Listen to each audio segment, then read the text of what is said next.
Hi viewers, ಎಲ್ಲರಿಗೂ ನಮಸ್ಕಾರ. ಬಹಳ ದಿನಗಳ ನಂತರ ನನ್ನ ಯೂಟ್ಯೂಬ್ ಚಾನಲಲ್ಲಿ ಒಂದು ಹೊಸ ವಿಡಿಯೋನ ಮಾಡುವಂಥ ಪ್ರಯತ್ನ ಮಾಡ್ತಾಯಿದ್ದೀನಿ. ಇಷ್ಟು ದಿನ ನಾನು ಹಲವಾರು ವಿಷಯಗಳ ಬಗ್ಗೆ, ಕಾಯಿನ್ಸ್ ಕಲೆಕ್ಷನ್ಸ್ ಬಗ್ಗೆ, ಇನ್ನೂ ಏನೇಂದ್ರ ಬಗ್ಗೆ ನಾನು ವಿಡಿಯೋಗಳು ಮಾಡಿದ್ದೆ. ಕನ್ನಡ ಸಾಹಿತ್ಯವನ್ನು ಬೆಳೆಸುವಂಥ ಒಂದು ಪ್ರಯತ್ನ ಇದು ಅಂತ ಹೇಳ್ಬೋದು. ಏನಂತಂದರೆ, ಕನ್ನಡ ಕಥೆಗಳು, ಕಾದಂಬರಿಗಳು, ನಾನು ಓದಿದಂಥವು, ನನಗಿಷ್ಟವಾದಂಥವು ಕೆಲವೊಂದು ಕಥೆಗಳನ್ನು ನಾನು ಇವಾಗ ವಿಡಿಯೋ ಅಂದರೆ ಕತೆ ಹೇಳಿ ಅದನ್ನು ಪ್ರಸಾರ ಮಾಡುವಂಥ ಒಂದು ಪ್ರಯತ್ನ ಮಾಡ್ತಾಯಿದ್ದೀನಿ. ಇದು ಮಯೂರ ಮ್ಯಾಗ್ಝೈನಲ್ಲಿ ನಾನು ಓದಿದಂಥ ಒಂದು ಕತೆ. ಇದನ್ನು ಬರೆದಿರೋದು ಕಮ್ನಾಡಿಗ ನಾರಾಯಣ ಅವರು. ಈ ಕಥೆಯ ಒಂದು ಶೀರ್ಷಿಕೆ ಬಂದು ಸೇತು ಬಂಧನ ಅಂತ. ಶುರು ಮಾಡೋಣ. ಸೇತು ಬಂಧನ. ಸಹ್ಯಾದ್ರಿಯ ದಟ್ಟ ಕಾಡಿನ ನಟ್ಟ ನಡುವೆ ಮೆರೆಯುತ್ತಿದ್ದ ಅವಿನಾಶಿ ಎಂಬ ಪುಟಾಣಿ ಗ್ರಾಮವು ವನಸಿರಿಯಿಂದ ಸಮೃದ್ಧವಾಗಿದ್ದು, ಆಧುನಿಕತೆಯ ಕೃತಕತೆಯು ಒಂದಿಂಚೂ ತಗಲದಂತೆ ಬಹಳ ಕಾಲ ಉಳಿದು ಬಂದಿತ್ತು. ಮಳೆಗಾಲವೆಂದರೆ ಸಕಲ 6 ತಿಂಗಳೂ ಎಡಬಿಡದೆ ಸುರಿಯುವ ಮಳೆ, ಸೂರ್ಯನೊಡನೆ ಜೂಟಾಟವಾಡುವಂತೆ ನುಗ್ಗಿ ಬರುತ್ತಾ ನಮ್ಮನ್ನೇ ಹೊತ್ತೊಯ್ಯುವಂಥ ದಟ್ಟ ಮೋಡಗಳು, ಕೈಗೆ ಸಿಕ್ಕು ಬಿಡುವಷ್ಟು ಕೆಳಗೆ ಸುಳಿಗಾಳಿಗೆ ತೇಲಿ ಬರುವ ಬಿಳಿ ಹರಳೆಯಂಥ ತಿಳಿ ಮೋಡಗಳು, ಹೀಗೆ ಹೊರಗಿನ ಜನಕ್ಕೆ ಮುದ ನೀಡುವಂಥ ವಾತಾವರಣ. ಆದರೆ ಅಲ್ಲಿಯ ಜನಕ್ಕೆ ಅದೇ ಕಾಡು, ಅದೇ ಮೋಡ, ಅದೇ ಮಳೆ, ಅದೇ ನೀರು ಎಂದು ತಲೆ ಚಿಟ್ಟು ಹಿಡಿದು ಹೋಗುವಂತಾಗಿತ್ತು. ವಿಶ್ವೇಶ್ವರಯ್ಯನವರೇನೋ ವ್ಯರ್ಥವಾಗಿ ನೀರು ಹರಿಯುತ್ತಿದೆ ಎಂದು ಮಮ್ಮೂಲ ಮರುಗಿ ದೂರದ ಕನಸನ್ನು ಕಂಡುಬಿಟ್ಟಿದ್ದರು. ಆದರೆ ಡ್ಯಾಮನ್ನು ಕಟ್ಟಿದ ನಂತರ ಶರಾವತಿಯ ಹಿನ್ನೀರು ಶರದಿಯೋಪಾದಿಯಲ್ಲಿ ಸಿಕ್ಕಲ್ಲೆಲ್ಲ ವ್ಯಾಪಿಸಿ ಸಾವಿರಾರು ಹೆಕ್ಟೇರು ಕಾಡನ್ನು ಕಬಳಿಸಿ ನಿಂತುಬಿಟ್ಟಿತ್ತು.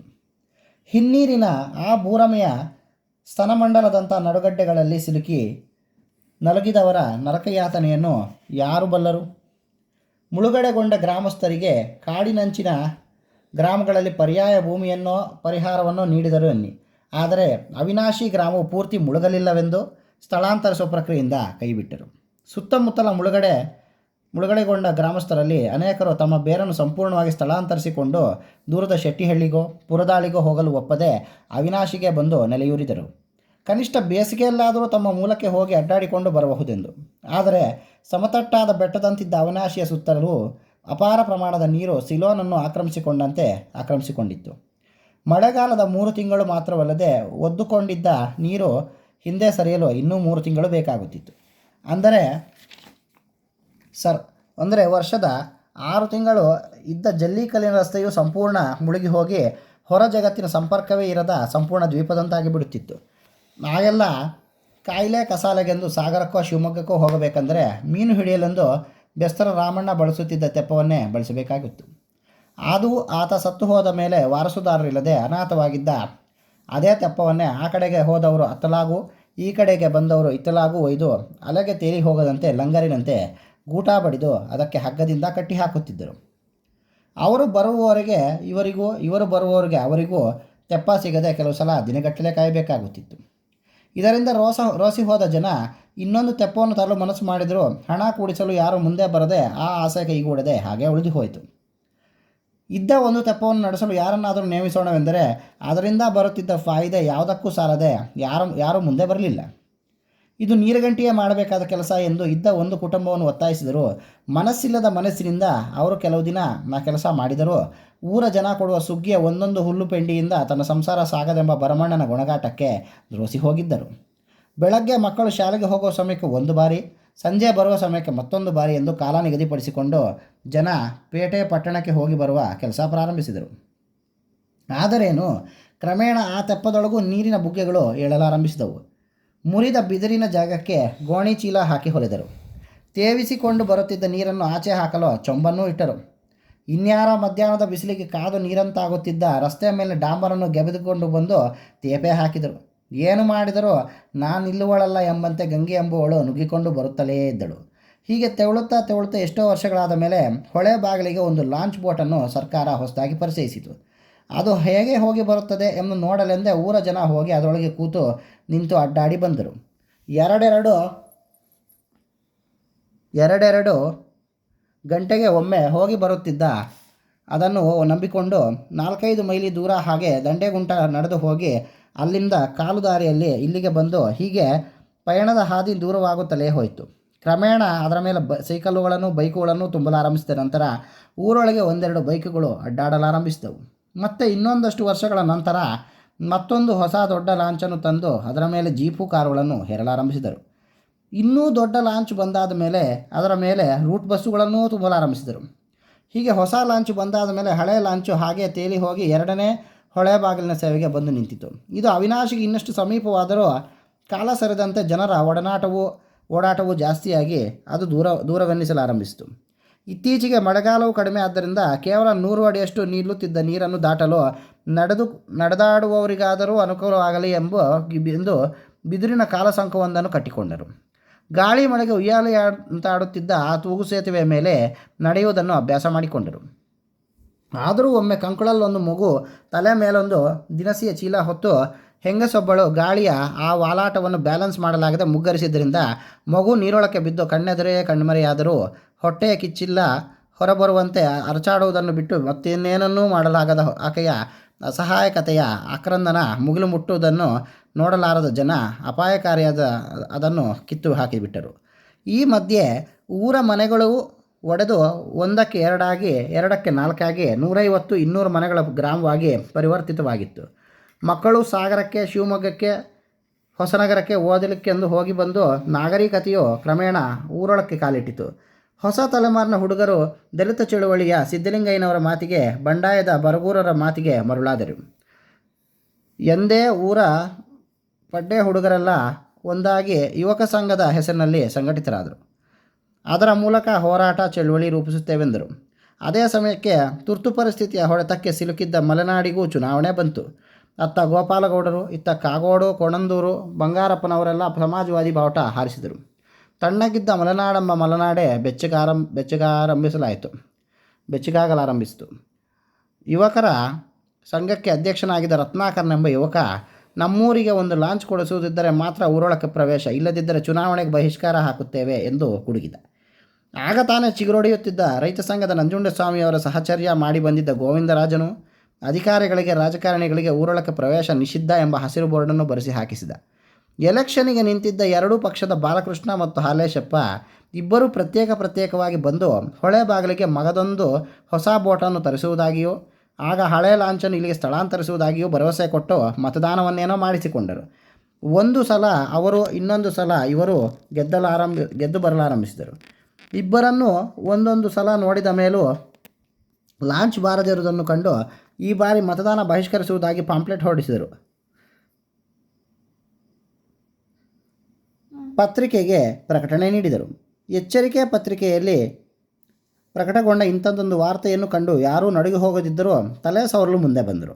ತಾನು ಇಂತಿಂಥವ್ರಿಗೆ ಹೇಳಿದ್ದೇನೆ ಎಂದು ಇವರು ಅಂತಿಂಥವ್ರಿಗೆ ಹೇಳಿದ್ದೇನೆಂದು ಅವರು ತಮ್ಮ ಪ್ರವರ್ಗಳನ್ನು ಕೊಚ್ಚಿಕೊಂಡು ಇದೊಂದೇ ಒಂದು ಅವಕಾಶ ನೀಡಬೇಕೆಂದು ಕೋರಿಕೊಂಡರು. ಜೋಗದ ಸಿರಿ ಬೆಳಕಿನ ಕಗ್ಗತ್ತಲೆಯಲ್ಲಿ ಯಾರಾದರೂ ಕೈ ಹಿಡಿದು ದಡ ಸೇರಿಸಿದರೆ ಸಾಕೆಂದು ಇವರು ನಿಸಾರ್ ಅಹಮದರ ಕುರಿಗಳು ತರಹ ತಲೆದೂಗಿದರು. ಹೀಗೆ ಈ ಬಾರಿ ಗೆದ್ದು ಬಂದ ಹಾಲೇಶಪ್ಪನ ಬಳಿಗೆ 10 ಜನ ಅದೇ ತೂತು ತೆಪ್ಪಕ್ಕೆ ಹುಟ್ಟು ಹಾಕಿಕೊಂಡು ಹೋಗಿ ಕಂಡು ಬಂದರು. ಈ ಸಲ ನಿಮ್ಮೂರಿನಿಂದ ನನಗೆ ಒಂದೇ ಒಂದು ಓಟು ಬಂದಿಲ್ಲ, ದೇವರಲ್ಲ ದೇವರು ಅಂದ್ಕೊಂಡು ಬಾಲಕೃಷ್ಣಂಗೆ ಓಟು ಹಾಕಿರೋದು, ನನಗೇನು ಗೊತ್ತಿಲ್ಲ ಅನ್ಕೊಂಡ್ರ, ಅವನ ಹತ್ರಕ್ಕೆ ಹೋಗಿ ಹೋಗಿ ಅದೆಂಗೆ ಮಾಡಿಸ್ಕೊತಿರೋ ನಾನು ನೋಡ್ತೀನಿ ಎಂದು ಧಮಕಿ ಹಾಕಿ ಕಳಿಸಿದ. ಯಾರು ಕದ್ದು ಬಾಲಕೃಷ್ಣನಿಗೆ ಓಟು ಹಾಕಿದರೋ ಗೊತ್ತಾಗದೆ ಮುಖ ನೋಡಿಕೊಂಡು ಬುಸುಗುಟ್ಟುತ್ತಾ ಬಂದ ದಾರಿಗೆ ಸುಂಕವಿಲ್ಲವೆಂದು ಹಿಂತಿರುಗಿದರು. ಯಥಾ ರೀತಿ 4-5 ಜನ ಹೋಗುವುದು, ಒಬ್ಬ ತೆಪ್ಪವನ್ನು ಮತ್ತೆ ಹಿಂದಿರುಗಿ ತರುವುದು, ಮತ್ತೆ 4-5 ಜನ ಆ ದಡ ತಲುಪಿಸುವುದು, ಹೀಗೆ ಮಾಡಿಕೊಂಡು ಅಂತೂ ಊರು ತಲುಪಿದವರು ಹೊಳೆ ಬಾಗಿಲಲ್ಲಿ ಕೆಟ್ಟು ನಿಂತಿರುವ ಹಳೆಯ ಸಣ್ಣ ಲಾಂಚನ್ನು ಸಂಬಂಧಪಟ್ಟ ಅಧಿಕಾರಿಗೆ ತಾವೇ ಹೋಗಿ ದುಂಬಾಲು ಬಿದ್ದು ಮಂಜೂರು ಮಾಡಿಸಿಕೊಳ್ಳುವುದೆಂದು ನಿರ್ಧರಿಸಿದರು.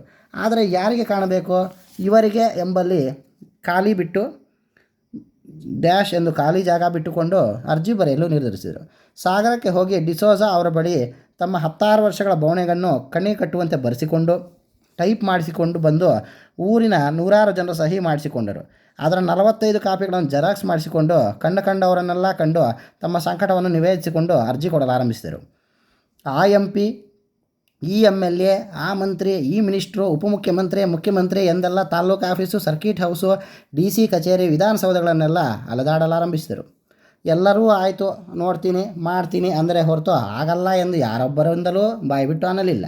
ಆದರೆ ಯಾರೂ ಮಾಡಿಕೊಡಲಿಲ್ಲ. ಹೊಳೆ ಬಾಗಿಲಿನ ಮುಖ್ಯ ಲಾಂಚು ರಿಪೇರಿಗೊಂಡ 3 ದಿನ ನಿಂತು ಬಿಟ್ಟಾಗ ಜನಜೀವನ ಸ್ತಬ್ಧವಾಯಿತೆಂದು ಕೂಡಲೇ ರಿಪೇರಿಗಾರರನ್ನು ಕರೆಸಿ ರಿಪೇರಿ ಮಾಡಿಸಿದರು. ಅದಕ್ಕೆ ಯಾರು ಆದೇಶ ಕೊಡುತ್ತಾರೋ, ಯಾರು ಹಣ ಕೊಡುತ್ತಾರೋ ಯಾರು ಬಲ್ಲರು. ಆದರೆ ಯುವಕ ಸಂಘದ ಸದಸ್ಯರು ಆ ರಿಪೇರಿಗಾರರನ್ನು ಹಿಡಿದರು. ಪಕ್ಕದಲ್ಲಿ ಕೆಟ್ಟು ನಿಂತಿರುವ ಸಣ್ಣ ಲಾಂಚನ್ನು ರಿಪೇರಿ ಮಾಡಿಕೊಡುವಂತೆ ಕೋರಿದರು. ಆತ ಏನೇನೋ ನೆಪಗಳನ್ನು ಹೇಳಿದರೂ ಕೇಳದೆ ಅದರ ಖರ್ಚನ್ನು ತಾವೇ ಹಂಚಿಕೊಡುವುದಾಗಿ ಭರವಸೆ ನೀಡಿದರು. ಆತ ದುಡ್ಡು ಪಡೆದು ರಿಪೇರಿಯೇನೋ ಮಾಡಿಕೊಟ್ಟ.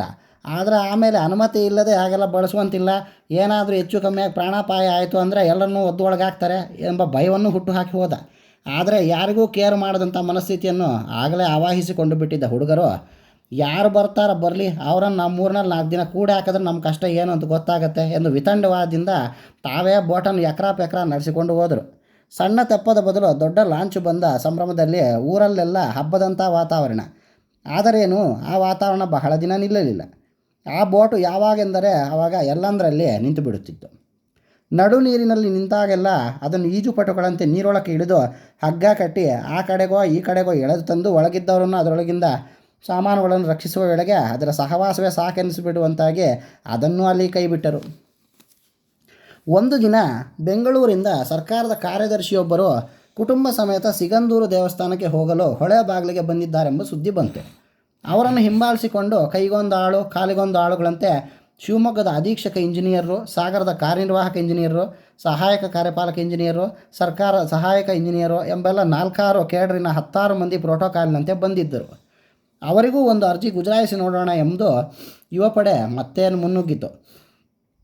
ಬೆಳಗ್ಗೆ 10 ಗಂಟೆಗೆ ಇವರು ಹೊಳೆ ಬಾಗಿಲನ್ನು ತಲುಪುವ ವೇಳೆಗೆ ಅವರ ಫಾರ್ಚೂನರ್ ಕಾರು ಲಾಂಚನ್ನು ಹತ್ತಿ ಮುಂದೆ ಹೋಗಿಬಿಟ್ಟಿತ್ತು. ಇನ್ನೇನು 1-2 ಗಂಟೆಯೊಳಗೆ ಪೂಜೆ ಮುಗಿಸಿಕೊಂಡು ಹಿಂದಿರುಗಿ ಬರುತ್ತಾರೆಂದು ಇವರು ಕಾದರು. ಗಂಟೆಗೊಂದರಂತೆ ಹೋಗಿ ಬಂದ ಲಾಂಚುಗಳನ್ನೆಲ್ಲ ಪರಿಶೀಲಿಸಿದರೂ ಅವರು ಬರಲೇ ಇಲ್ಲ. ಹಾಗೇ ಬಂದ ಸುದ್ದಿ ಸುಳ್ಳಿರಬೇಕೋ ಇಲ್ಲವೇ ಅವರು ಎಲ್ಲಿಂದಲೇ ಮುಂದಕ್ಕೆ ಪ್ರಯಾಣಿಸಿರಬೇಕೆಂದು ಕಾದು ಸುಸ್ತಾದ ಇವರು ಹೊರಡಬೇಕೆನ್ನುವಷ್ಟರಲ್ಲೇ ಅವರಲ್ಲೇ ಒಬ್ಬ ಕೊನೆ ಲಾಂಚ್ವರೆಗೂ ನೋಡೋಣ ತಡೀರ್ರಿ ಎಂದ. ಹಾಲ್ಟಿಂಗ್ ಎಂದು ಕೊನೆ ಲಾಂಚ್ ಬಂದುಬಿಟ್ಟಿತು. ಆದರೆ ಅವರು ಮಾತ್ರ ಬರಲೇ ಇಲ್ಲ. ಯಾಕೋ ತಮ್ಮ ಅದೃಷ್ಟವೇ ಸರಿ ಇಲ್ಲ, ಈ ಜನ್ಮದಲ್ಲಿ ನಮ್ಮೂರಿಗೆ ಕನೆಕ್ಷನ್ ಸಿಗಲ್ಲ, ನಡೀರ್ಲೆ ಎಂದು ತಮ್ಮನ್ನೇ ಎಳೆದುಕೊಂಡು ಊರ ಕಡೆ ಹೊರಟರು. ಅರ್ಧ ಕಿಲೋಮೀಟ್ರ್ ಹೋದ ನಂತರ ಯಾಕೋ ಯಾರೋ ಒಬ್ಬ ನಡು ನೀರ ಕಡೆ ನೋಡಿ ಸಂಜೆ ಮಬ್ಬುಗತ್ತಲಿನಲ್ಲಿ ಆ ಕಡೆ ಹಾಲ್ಟ್ಗೆಂದು ಹೋಗಿದ್ದ ಲಾಂಚು ತಿರುಗಿ ಬರುತ್ತಿರುವುದನ್ನು ನೋಡಿ ಎಲ್ಲರನ್ನೂ ನಿಲ್ಲಿಸಿದ. ಏನೋ ರಿಪೇರಿ ಇರಬೇಕು, ಬರ್ರ, ಯಾವತ್ತೂ ಇಷ್ಟೊತ್ತಿನಲ್ಲಿ ಈ ಕಡೆ ಬರೋದ ಲಾಂಚು ಇವತ್ತ್ಯಾಕೆ ಬರ್ತೈತೆ ಎಂದರು. 2 ಹೆಜ್ಜೆ ಮುಂದಕ್ಕೂ 2 ಹೆಜ್ಜೆ ಹಿಂದಕ್ಕೂ ಇಡುತ್ತಾ 2 ಮನಸ್ಸಿನಿಂದ ತೊಯ್ದಾಡಿದರು. ಇಷ್ಟೊತ್ತೇ ಕಾಯ್ದಿದ್ದೀರಂತ ನೋಡೇ ಬಿಡೋಣ ಬರ್ರಲೆ ಎಂದು ಒಬ್ಬ ದೃಢ ಮನಸ್ಸು ಮಾಡಿಯೇ ಬಿಟ್ಟ. ಇವರು ಅಲ್ಲಿ ಹೋಗುವುದಕ್ಕೂ ಲಾಂಚು ಈ ದಡಕ್ಕೆ ಬರುವುದಕ್ಕೂ ಒಂದೇ ಆಯಿತು. ಅಧಿಕಾರಿಗಳನ್ನು ಬಿಟ್ಟರೆ ಬೇರೆ ಯಾವ ಜನರೂ ಇರಲಿಲ್ಲ. ಮುಸ್ಸಂಜೆಯ ತಿಳಿ ಬೆಳಕಿನಲ್ಲಿ ನಿಸರ್ಗವನ್ನು ಕಣ್ತುಂಬಿಕೊಳ್ಳುತ್ತಾ ಕೆಳಗೆ ಇಳಿದ ಮುಖ್ಯ ವ್ಯಕ್ತಿಯನ್ನು ಗುರುತಿಸಲು ಇವರಿಗೆ ಕಷ್ಟವಾಗಲಿಲ್ಲ. ಸುತ್ತಮುತ್ತಲ ಜನರ ಹಾವಭಾವದಿಂದಲೇ ಅವರು ಬಹಳ ದೊಡ್ಡ ವ್ಯಕ್ತಿ ಇರಬೇಕೆಂದು ಇವರಿಗೆ ಮನವರಿಕೆಯಾಯಿತು. ಅರ್ಜಿಯನ್ನು ಹಿಡಿದುಕೊಂಡು ಗುಂಪು ಅವರ ಮುಂದೆ ಬರುವುದನ್ನು ಕಂಡ ಉಳಿದ ಅಧಿಕಾರಿಗಳು, ಸಾಹೇಬರು ಬರ್ತಾವ್ರೆ, ದಾರಿ ಬಿಡ್ರಿ ಎನ್ನುತ್ತಾ ಅವರನ್ನು ಹಾಗೆ ಅಕ್ಕಪಕ್ಕ ಸರಿಸಲು ಪ್ರಯತ್ನಿಸಿದರು. ಬೆಳಗ್ಗಿನಿಂದ ಏನು 25 ವರ್ಷಗಳಿಂದ ಕಾಯುತ್ತಾ ಬಂದಿರೋ ತಮಗೆ ಅವರು ತಮ್ಮ ಅಹವಾಲನ್ನು ಕೇಳಿಸಿಕೊಂಡರೂ ಏನು ಪ್ರಯೋಜನವಿರಲಿಕ್ಕಿಲ್ಲ ಎನ್ನುವ ಮನಸ್ಥಿತಿ ಬಂದಿದ್ದರು. ಆದರೆ ಅವರೇ ಮುಂದೆ ಬಂದು ಮಬ್ಬುಗತ್ತಲೆಯಲ್ಲಿ ಅರ್ಜಿಯನ್ನು ಓದಲಾಗದಿದ್ದರೂ ಅವರ ಅಹವಾಲು ಏನೆಂದು ಕೇಳಿದರು. 100 ಜನಕ್ಕೆ ಹೇಳಿದ್ದನ್ನೇ ಹೇಳಿ ಬಾಯಿಪಾಠವಾಗಿದ್ದನ್ನೇ ಇವರ ಮುಂದೆಯೂ ಮಂಡಿಸಿದರು. ಸರಿ, ನೋಡೋಣ ನಡೀರಿ ಎಂದನು. ಬೆಳಗ್ಗಿಂದ ಹೊಳೆ ಬಾಗಿಲಿಗೆ 400 ಕೋಟಿ ಅಂದಾಜಿನ ಕೇಬಲ್ ಆಧಾರಿತ ಬ್ರಿಡ್ಜ್ ಸಂಪರ್ಕ ಕಲ್ಪಿಸುವಂಥ ಬೃಹತ್ ಯೋಜನೆಗಾಗಿ ಇನ್ಫ್ರಾಸ್ಟ್ರಕ್ಚರ್ ಮಾಡಿ ಸುಸ್ತಾಗಿದ್ದಾರೆಂದರೆ ಈ ಕತ್ತಲೆಯಲ್ಲಿ ನೋಡೋಣ ಎನ್ನುತ್ತಿರುವ ಅವರ ಉತ್ಸಾಹಕ್ಕೆ ದಂಗಾದರೂ ಇವರದ್ದು ಬಗೆಹರಿದ ಸಮಸ್ಯೆ ಸರ್. ನಾನು ಅಸಿಸ್ಟೆಂಟ್ ಇಂಜಿನಿಯರ್ ಇದ್ದಾಗಲಿಂದಲೂ ಇವ್ರದ್ದು ಇದೇ ಗೋಳು. ಆ ಕಡೆ ತಿಕ್ ಫಾರೆಸ್ಟ್ ಇದೆ ಸರ್, ಕಾಡಮೃಗಗಳ ಕಾಟ ಬೇರೆ, ಗಾಡಿಯಲ್ಲಿ ತಮ್ಮ ಫ್ಯಾಮಿಲಿ ಮೆಂಬರ್ಸ್ ಎಲ್ಲ ಇದ್ದಾರೆ ಎಂದು ಕಾಲೆಳೆದರು ಸೂಪರಿಂಟೆಂಡಿಂಗ್ ಇಂಜಿನಿಯರು. ಆದರೆ ಪಾಪ ಕಾಡಲ್ಲಿ ಯಾರು ವಾಸ ಮಾಡ್ತಾರೆ, ಅವರು ನಮ್ಮಂಗೆ ಮನುಷ್ಯರಲ್ವೇನ್ರಿ, ಅವ್ರ ಮನೆಯಲ್ಲೂ ಹೆಣ್ಮಕ್ಳು ಇರ್ತಾರಲ್ವ ಎಂದು ಎಲ್ಲರ ಬಾಯಿ ಮುಚ್ಚಿಸಿ ಹೊರಟೇ ಬಿಟ್ಟರು. ಕತ್ತಲೆಯ ಗರ್ಭವನ್ನು ಸೀಳಿ ಕಾರುಗಳು ಬಂಡಿ ಜಾಡಿನಲ್ಲಿ ದ್ವೀಪದತ್ತ ನುಗ್ಗಿದವು. ರಸ್ತೆ ಮುಗಿದು ನೀರು ನಿಂತ ಜಾಗಕ್ಕೆ ಬಂದ ಗಾಡಿಗಳೆಲ್ಲ ಗಕ್ಕನೆ ಬ್ರೇಕ್ ಹಾಕಿಕೊಂಡು ನಿಂತವು. ದಡದಡನೆ ಇಳಿದು ಬಂದ ಯುವಕರು ನೀರಿನಾಚೆಯ ತಮ್ಮ ಊರನ್ನು ತೋರಿಸಿದರು. ಕತ್ತಲೆಯಲ್ಲಿ ಏನೂ ಕಾಣುವಂತಿರಲಿಲ್ಲ. ಎಲ್ಲ ಕಾರಿನ ಹೆಡ್ಲೈಟ್ಗಳು ಶಕ್ತಿ ಮೀರಿ ಬೆಳಕನ್ನು ಪಸರಿಸಿದವು. ಸುತ್ತಲೂ ಅಪಾರವಾದ ಜಲರಾಶಿ. ಇನ್ನೊಂದು ಕಡೆ ಮಾತ್ರ ನೀರು ಕಡಿಮೆ ಆವರಿಸಿದೆಯಾದ್ದರಿಂದ ಇಲ್ಲಿಂದ ಒಂದು ಸಣ್ಣ ಬೋಟನ್ನು ಕೊಡಿಸಿಕೊಟ್ಟರೂ ಸಾಕೆಂಬುದು ಅವರ ಬೇಡಿಕೆ ಆಗಿತ್ತು. ತಕ್ಷಣ ಅವರಿಗೆ ಕನ್ಯಾಕುಮಾರಿಯ ತುದಿಯಲ್ಲಿ ತಾವು ನಿಂತು ಲಂಕೆಯ ಮೇಲೆ ಬ್ಯಾಟ್ರಿ ಬೆಳಕು ಬಿಟ್ಟಂತೆ ಭಾಸವಾಯಿತು. ಆದರೆ ಇದು ಕೇವಲ 200 ಅಡಿ ದೂರದ್ದು. ಮಳೆಗಾಲದಲ್ಲಿ ಇನ್ನೊಂದು 100 ಅಡಿ ಹೆಚ್ಚಿಗೆ ನೀರು ಒತ್ತರಿಸಿಕೊಳ್ಳಬಹುದಷ್ಟೇ ಎಂದು ಅಂದಾಜಿಸಿದರು. ಮುಂದೆ ಬಂದ ರತ್ನಾಕರ, ಸಾರ್, ನಮ್ಮೂರಿಗೆ ಒಂದೇ ಒಂದು ಸಣ್ಣ ಬೋಟ್ ಸಾಕು, 150 ಮನೆಗಳಿದ್ದಾವೆ ಅಷ್ಟೇ. ನಮಗೆ ಕಾರು ಬೈಕ್ ಓಡಾಡಂಗಿಲ್ಲದಿದ್ದರೂ ಪರವಾಗಿಲ್ಲ, ಜನ ಓಡಾಡಂಗಾದ್ರೆ ಸಾಕು. ಮಕ್ಕಳು ಶಾಲೆಗೆ ಹೋಗೋಕ್ಕೆ ಬರಲಿಕ್ಕೆ, ಯಾರಿಗಾದರೂ ಹುಷಾರ ಇಲ್ಲದಂಗೆ ಆಗಿದ್ರೆ ಆಸ್ಪತ್ರೆಗೆ ಹೋಗೋಕ್ಕೆ ಬರಲಿಕ್ಕೆ, ಇನ್ನುಳಿದಂತೆ ಜನಕ್ಕೆ ಬೇಕಾದ ದವಸ ಧಾನ್ಯ ತರೋಂಗಾದರೆ ಸಾಕು ಎಂದ. ಅಲ್ರಿ, ಒಂದು ಸಣ್ಣ ಲಾಂಚು ಅಂದರೂ 8-10 ಕೋಟಿ ಬೇಕು. ಮೇಲಾಗಿ ಅದಕ್ಕೊಬ್ಬ ಡ್ರೈವರು, ಇನ್ನೊಬ್ಬ ಕ್ಲೀನರು, ಅವ್ರಿಗೆ ಸಂಬಳ, ಇನ್ನು ಡೀಸಲು, ರಿಪೇರಿ ಅಂತ ಆವಾಗ ದುಡ್ಡು ಬೇಕು. ಯಾರು ಕೊಡ್ತಾರೆ? ನಿಂತೋಯ್ತು ಅಂದರೆ ಮತ್ತೆ ಹೀಗೆ ಸಾಯೋ ತನಕ ಅರ್ಜಿ ಹಿಡ್ಕೊಂಡೆ ಓಡಾಡ್ತಾ ಇರ್ತೀರಾ ಎಂದಾಗ ಎಲ್ಲರ ಬಾಯಿಯೂ ಬಂದಾಯಿತು. ತಮ್ಮ ಕನಸು ಇಷ್ಟೊಂದು ಕ್ಷುಲ್ಲಕವ, ಇಂಥದ್ದಕ್ಕಾಗಿ ತಾವು ಇಷ್ಟೊಂದು ಹೊಡೆದಾಡಬೇಕಾಗಿತ್ತಾ ಎಂದು ತಮ್ಮಲ್ಲೇ ಆತ್ಮಾವಲೋಕನ ಮಾಡಿಕೊಳ್ಳುತ್ತಾ ಮುಖ ನೋಡಿಕೊಂಡರು. ಇಲ್ಲಿಗೆ ಒಂದು ಬ್ರಿಡ್ಜ್ ಸ್ಯಾಂಕ್ಷನ್ ಮಾಡ್ತೀನಿ, ಆವಾಗ ನಿಮಗೆ ಪದೇ ಈ ಸಮಸ್ಯೆಗಳಿರಲ್ಲ ಎಂದರು. ಎಲ್ಲರೂ ಬ್ರಿಡ್ಜಾ ಎಂದು ಒಂದೇ ಬಾರಿ ಅವಾಕ್ಕಾದರು. ಯುವಕರ ಸಂಘದವರಿಗಂತೂ ಇದು ಆಗದೇ ಇರೋ ಕೆಲಸ. ರಾಜಕಾರಣಿಗಳಂತ ಬರೀ ಭರವಸೆ ಕೊಡ್ತಾವ್ರೆ ಅನ್ನಿಸಿದ್ರೆ ಕೆಳಗಿನ ಅಧಿಕಾರಿ, ಬ್ರಿಡ್ಜಿಗೆ ತುಂಬ ದುಡ್ಡು ಬೇಕಾಗುತ್ತಲ್ಲ ಸರ್, ಬಡ್ಜೆಟ್ ಪ್ರಾವಿಷನ್ ಬೇರೆ ಅಷ್ಟೊಂದಿಲ್ಲ ಎಂದು ರಾಗ ತೆಗೆದರು. ರೀ, ಬ್ರಿಡ್ಜ್ ಅಂದರೆ ಕಾಂಕ್ರೀಟ್ ಬ್ರಿಡ್ಜ್ ಆಗಬೇಕನ್ರಿ, ಇಂಜಿನಿಯರ್ ಆಗಿ ನೀವು ಹಾಗೆ ಯೋಚಿಸ್ತೀರಪ್ಪ. ಅವ್ರಿಗೆ ನಿಜವಾಗ್ಲೂ ಅವಶ್ಯಕತೆ ಇದೆ ಕಣ್ರಿ, ಇಲ್ಲ ಅಂದರೆ ಯಾಕೆ 20-30 ವರ್ಷದಿಂದ ಹಿಂಗೆ ಅರ್ಜಿ ಹಿಡಿದುಕೊಂಡು ಅಲೆದಾಡ್ತಿರ್ತಾಯಿದ್ರು ಹೇಳ್ರಿ ಎಂದು ಬೈದು. ಯಾವಾಗಲೂ ಪಾಸಿಟಿವ್ ಮೈಂಡ್ ಇರಬೇಕ್ರಿ. ಲಂಕೆಗೆ ರಾಮ ಹೆಂಗೆ ಸೇತುವೆ ಕಟ್ಟಿದೆ ಹೇಳಿ? ಲೋಕಲ್ ಆಗಿ ಸಿಗೋ ವಸ್ತುಗಳಿಂದ ಕಟ್ಟಿದ್ರೆ ಕಾಸ್ಟ್ ಕಮ್ಮಿ ಆಗುತ್ತೆ.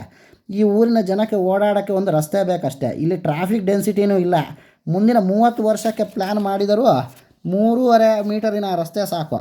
ಕೆಳಗಡೆ ಇರೋದು ಫ್ಲೋಯಿಂಗ್ ವಾಟರ್ ಅಲ್ಲ, ಸ್ಟ್ಯಾಗ್ನೆಂಟ್ ವಾಟರ್ ಅಷ್ಟೇ.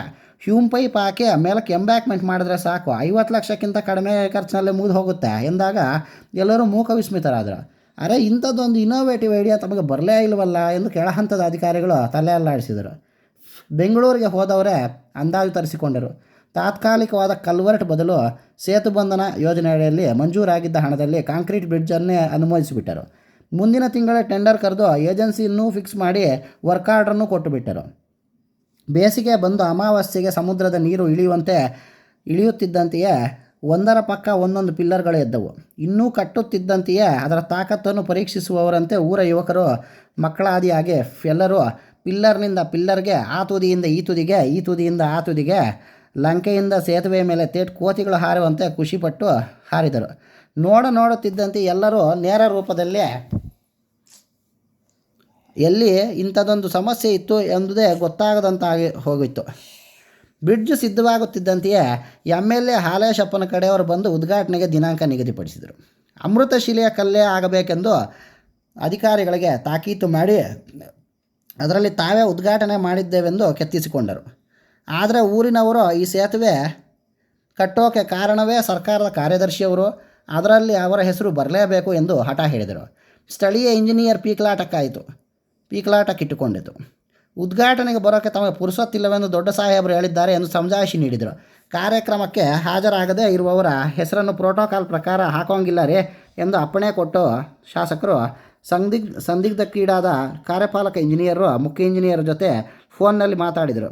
ಅವರು ಹೇಳಿದ್ದು ಕರೆಕ್ಟು ರೀ, ಸಾಹೇಬ್ರ ಹೆಸರು ಹಾಕಬಾರ್ದಂತೆ ಎಂದು ಹೇಳಿ ಉದ್ಘಾಟನೆಗೆ ಅನುಮತಿ ಕೊಟ್ಟೇ ಬಿಟ್ಟರು. ಸೇತುವೆ ತುಂಬ ತಳಿರು ತೋರಣ, ಶಾಸಕ ಮಂತ್ರಿಗಳ ಪಕ್ಷದ ಬಾವುಟ, ಆಳೆ ಥರದ ಕಟೌಟ್ಗಳೆಲ್ಲ ರಾರಾಜಿಸಿದವು. ನಗರದಿಂದ ಮಂತ್ರಿಗಳು, ಅಧಿಕಾರಿಗಳು, ಗುತ್ತಿಗೆದಾರರು, ಪತ್ರಕರ್ತರು, ದೃಶ್ಯ ಮಾಧ್ಯಮದವರು ಎಲ್ಲರೂ ಸೇರಿ ಒಂದು 50 ಜನ ಸೇರಿ ಸೇತುವೆಯನ್ನು ಉದ್ಘಾಟನೆ ಮಾಡಿಯೇ ಬಿಟ್ಟರು.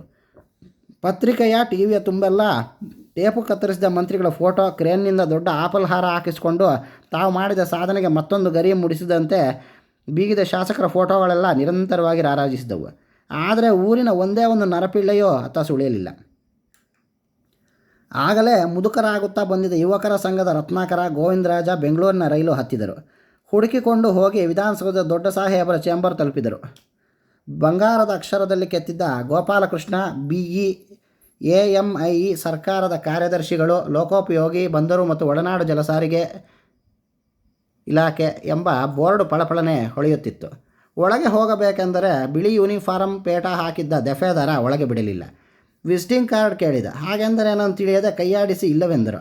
ಆತ ಬಿಳಿ ಹಾಳೆಯಲ್ಲಿ ಕತ್ತರಿಸಿದ ಚೀಟಿ ಕೊಟ್ಟು ಹೆಸರು ಬರೆಸಿಕೊಂಡು ಒಳಗೆ ಇಟ್ಟ. ಮೀಟಿಂಗ್ನಲ್ಲಿ ಬ್ಯುಸಿಯಲ್ಲಿದ್ದ ಸಾಹೇಬರು ಆಮೇಲೆ ಕರೆ ಕಳಿಸಿದರು. ಅಳುಕಳುಕುತ್ತಲೇ ಒಳಕ್ಕೆ ಒಂದೊಂದೇ ಹೆಜ್ಜೆ ಇಡುತ್ತಿದ್ದಂತೆಯೇ ತಾವು ಹೀಗೀಗೆ ಇಂಥ ಊರಿನವರು ಎನ್ನುತ್ತಿದ್ದಂತೆಯೇ ಕುಳಿತುಕೊಳ್ಳಲು ಹೇಳಿ ಬೆಲ್ಲು ಬಾರಿಸಿ ಟೀ ತರಲು ಹೇಳಿದರು. ಅಷ್ಟರಲ್ಲಿ ಯಾವುದೋ ಕೆಲಸದ ಮೇಲೆ ಒಳಗೆ ಬಂದ ಹಾಲೇಶಪ್ಪನನ್ನು ಕಂಡು ತಮ್ಮನ್ನು ನೋಡಿಯೇ ಇಲ್ಲಿಗೆ ಬಂದಿರಬೇಕೆಂದು ಇಬ್ಬರ ಎದೆಯು ನಗಾರಿ ಬಾರಿಸಲಾರಂಭಿಸಿತು. ಎದ್ದು ನಿಲ್ಲಲು ಹೋದವರನ್ನು ಕೂತ್ಕೊಳ್ಳಿ ಎಂದರು ಸಾಹೇಬರು. ಶಾಸಕರು ಇವರನ್ನು ಗುರುತಿಸದೆ ನಿಂತುಕೊಂಡೇ ಇದು ಟ್ರಾನ್ಸ್ಫರ್ದೋ, ಇದು LOCದೋ ಎನ್ನುತ್ತಾ 2-3 ಪೇಪರ್ಗಳಿಗೆ ಅತಿ ವಿನಯದಿಂದ ಸೈನ್ ಮಾಡಿಸಿಕೊಂಡು ಹೊರ ಹೋಗುತ್ತಿದ್ದಂತೆಯೇ ಏನು ವಿಷಯ ಎಂದರು. ಮುಂದೆ ಬಿದ್ದಿದ್ದ ರಾಶಿ ಕಡತಗಳನ್ನೆಲ್ಲ ಕಿರುಗಣ್ಣಿನಲ್ಲೇ ಗಮನಿಸುತ್ತಾ ಸೈನು ಹಾಕಿ ಪಕ್ಕಕ್ಕಿಡುತ್ತಲೇ ಮಾತಾಡುತ್ತಿದ್ದರು. ಇವರು ಅಳಕುತ್ತಲೇ ಹೀಗೀಗೆ ಸೇತುವೆ ಉದ್ಘಾಟನೆ ಆಯಿತೆಂದು ಹೇಳಿದರು. ವಿಷಯ ಗೊತ್ತಾಯಿತು, ಅನುಕೂಲ ಆಯ್ತಲ್ಲ ಬಿಡಿ ಎಂದರು. ಹಾಗಲ್ಲ ಸರ್, ತಾವೊಂದು ಸಲ ನಮ್ಮೂರಿಗೆ ಬರಬೇಕಿತ್ತು ಸರ್. ರೀ, ನನಗೆ 108 ಕೆಲಸಗಳಿರ್ತಾವೆ. ಈ ಕರೆದ ಕಡೆಗೆಲ್ಲ ಓಡಾಡ್ತಾ ಹೋದರೆ ಇಲ್ಲಿ ಯಾರು ಕೆಲಸ ಮಾಡ್ತಾರೆ? ಬ್ರಿಡ್ಜ್ ಮೇಲೆ ಓಡಾಡೋಕ್ಕೆ ಭಯ ಆಗಿ ನಮ್ಮೂರನ್ನ ಯಾರೂ ಓಡಾಡ್ತಾನೆ ಇಲ್ಲ ಸರ್ ಎಂದ ರತ್ನಾಕರ ಅಂಜುತ್ತಲೇ. ಭಯಾನ ಯಾಕೆ ಎಂದು ಒಂದು ಕ್ಷಣ ಬರೆಯೋದನ್ನು ನಿಲ್ಲಿಸಿ ತಲೆ ಎತ್ತಿ ನೋಡಿ ಕೂಡಲೇ ಇಂಟರ್ಕಾಮ್ನಲ್ಲಿ ಶಂಕರಪ್ಪಂಗೆ ಫೋನ್ ತಗೊಳ್ರಿ ಅಂದರು. ಅಯ್ಯೋ, ಏನು ಕಾದಿದೆಯೋ ಎಂದು ಇಬ್ಬರು ತಳಮಳಿಸಿದರು. ಯಾಕೋ ಹಂಗೆ ಹೇಳಿದೆ ಎಂದು ವೆಂಕಟೇಶ ಮೆಲ್ಲನೆ ತಿವಿದು ತರಾಟೆಗೆ ತೆಗೆದುಕೊಂಡವನು ಹಾಗಲ್ಲ ಸಾರ್ ಎಂದು ಸಮಜಾಯಿಷಿ ನೀಡಲು ಮುಂದಾದನು. ಅಷ್ಟರಲ್ಲಿ ಫೋನು ಬರ್ಜುಗುಟ್ಟಿತು.